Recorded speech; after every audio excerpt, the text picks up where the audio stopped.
So we took a look at the AFC already. How did I do with the NFC with their breakout candidates? Let's talk about it. Hey guys, Dick's Report here. Back to another video. Today we're talking about the NFC breakout candidates I had for 2024.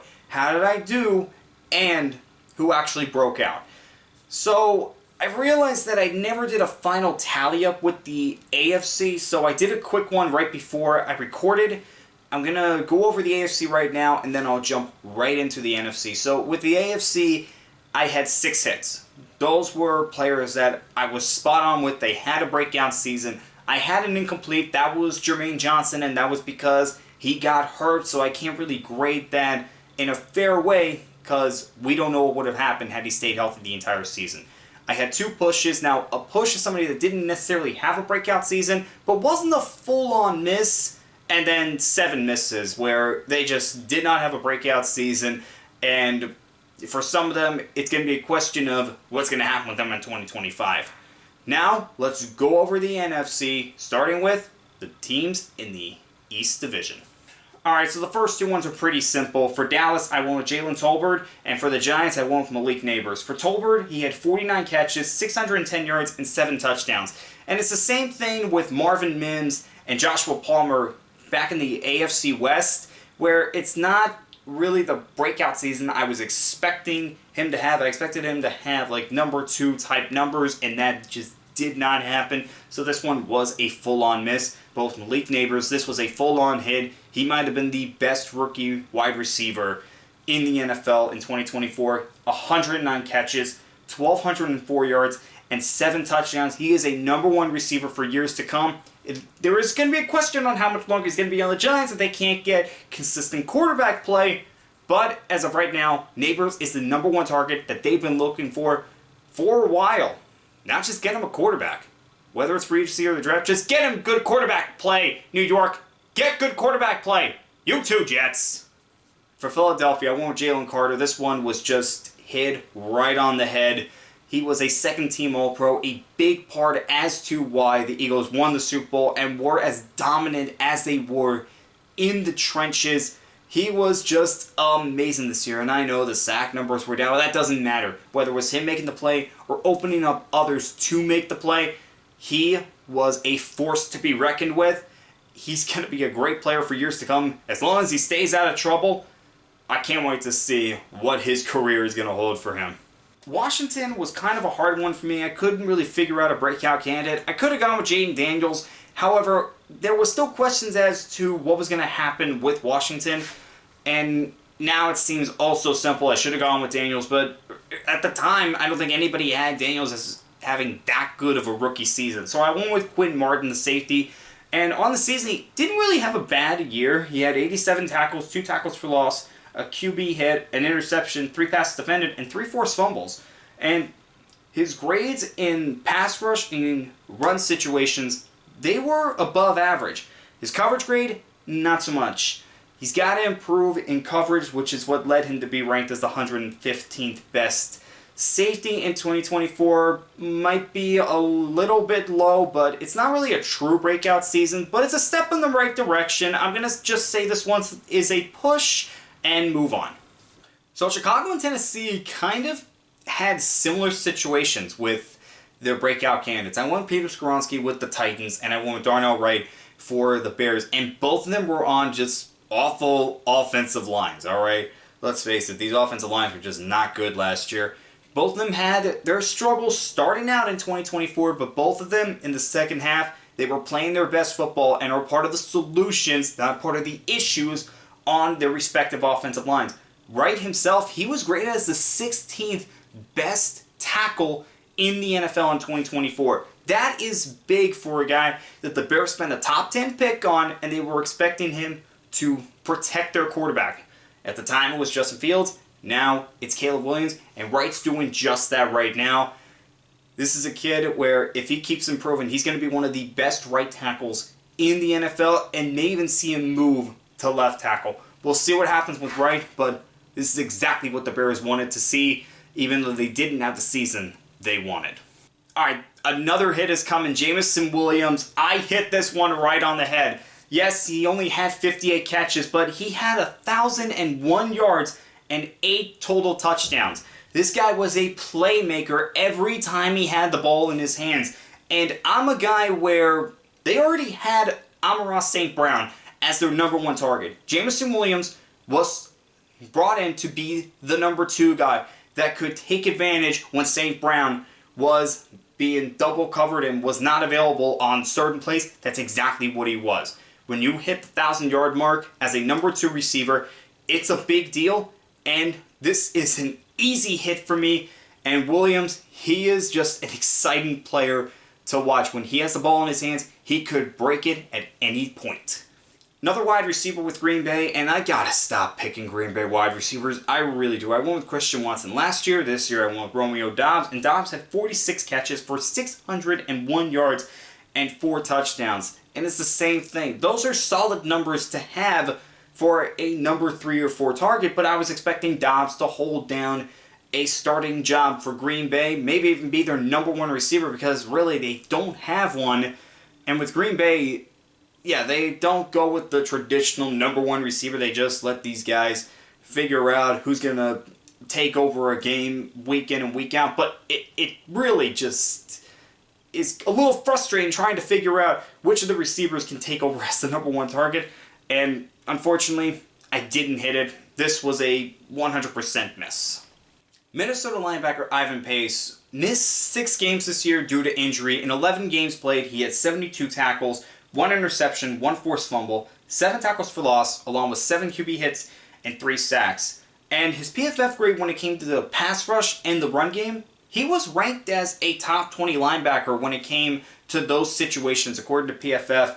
But his coverage grade did leave something to be desired, which was caused him to be ranked as the 88th best linebacker in 2024.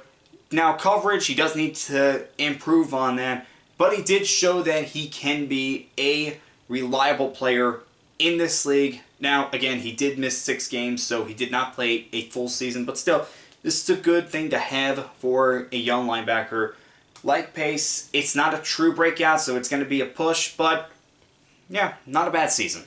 Okay, I'm going to say this right now. With Atlanta, I knew this was going to be a miss. I knew it was going to be a miss right from the jump because I went with Zach Harrison, their defensive end, and I went with him because somebody had to step up in that pass rush game, and they lost their 2 top edge rushers, and they didn't do anything to replace them. But Zach Harrison, he was not a starter this year. He had 26 tackles, 3 tackles for loss, a QB hit, a sack, a pass defended, and even recorded a safety. But, I mean, those are just not numbers that you want to see from a guy that I picked to be a breakout candidate. This was just an easy miss, and let's just talk about Carolina's. And for Carolina, I went with quarterback Bryce Young, and when Bryce Young was benched, we all thought, alright, he's on his way to becoming one of the top busts of all time.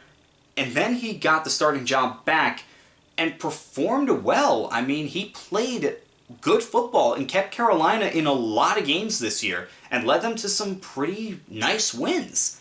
And Bryce Young, on the season, he had a 60.9 completion percentage, 2,403 yards, 15 touchdowns, 9 interceptions, had a QB rating of 82.2 with a QBR of 54. So it's not that bad. He did not have that bad of a season, especially once he got the starting job back. It's not a breakout by any stretch of the imagination, but what it was a step in the right direction, and to show that Carolina does not need to take a quarterback in this draft. They can use their first-round pick for whatever position they want to use him for. I would say this, definitely improve the offensive line, get another receiver, and Bryce Young, he might have a solid NFL career to where Carolina, they can win with him. So once again, not a true breakout, but step in the right direction. Saints defense tackle Brian Brzee was one of the hardest picks I had to grade because on the surface, 25 tackles, 14 QB hits, 7 tackles for loss, 7.5 sacks, 3 passes defended, a forced fumble. His pass rush was at least average according to PFF, so he was fine in pass rush situations, but in the run game, he was graded as the 2nd worst run stopper in his position among interior defensive linemen. And for a former first-round pick, that's not going to cut it. He has to be better in the run game. And I know it's a passing league, but the run game still matters. You have to be able to stop the run, especially when you are a defensive tackle. And when you are a first-round pick. He has to perform better in that. It's not a full-on miss. It's a push, but it's leaning towards miss if he does not get better in the run game. Because once again, it's an important part, and for a defensive tackle, you have to learn how to stop the run. And I'm not even asking him to be one of the best, I'm just asking him to be at least average. Okay, for Buccaneers defensive end, Yaya Diaby, I'm hoping I said that right. If you're judging him based off his sack numbers, which his sack numbers went down from 7.5 to 4.5 in his second year, then you're going to say, oh, this was a full-on miss. But then you take a look at everything else. His tackles went up, his QB hits went up, his tackle for losses went up, he had a forced fumble, he recovered one, and he was 9th in pressures at his position with 65. And his PFF grades, all of them were in the 70s. So, yeah, while his sack numbers did not go up, everything else did, and he's showing that he can be a reliable piece on the defensive line. I'm going to say this is a push, not a miss, and it's going to be a hit next year if he gets those sack numbers up while having the numbers that he did everywhere else. So, yeah, if you judge by the sacks, it's a miss. If you judge by everything else, he did not have that bad of a season. Okay, I'll admit, I had way too high expectations for Marvin Harrison Jr. He had 62 catches, 185 yards, and 8 touchdowns. And I know a lot of people are going to say, oh, that was a full-on miss by Arizona, but that's not a bad rookie season. I know, compared to Thomas and Neighbors and even Brock Bowers, it doesn't look great, but that is still a very good rookie season. And actually, if you take a look at his father's rookie season, it's very comparable. They're similar numbers, which is kind of crazy when you look at it. But for me, Marvin Harrison Jr., he had his moments. It's solid numbers. If he continues to improve, he's going to be their number one for a while.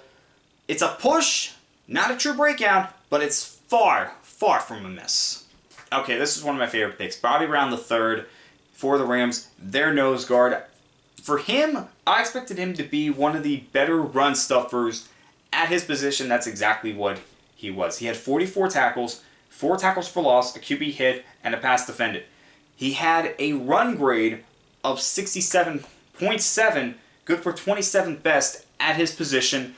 Overall, he was a 63.3, 63rd best interior defensive lineman in the NFL. And honestly, I don't think his pass rush grade was that bad considering he is a run-stuffing nose tackle.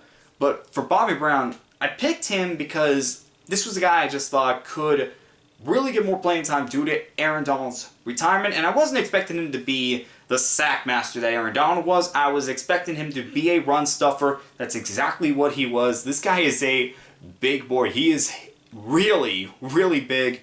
So he did exactly what I thought he was going to do. I'm going to say this one's a hit.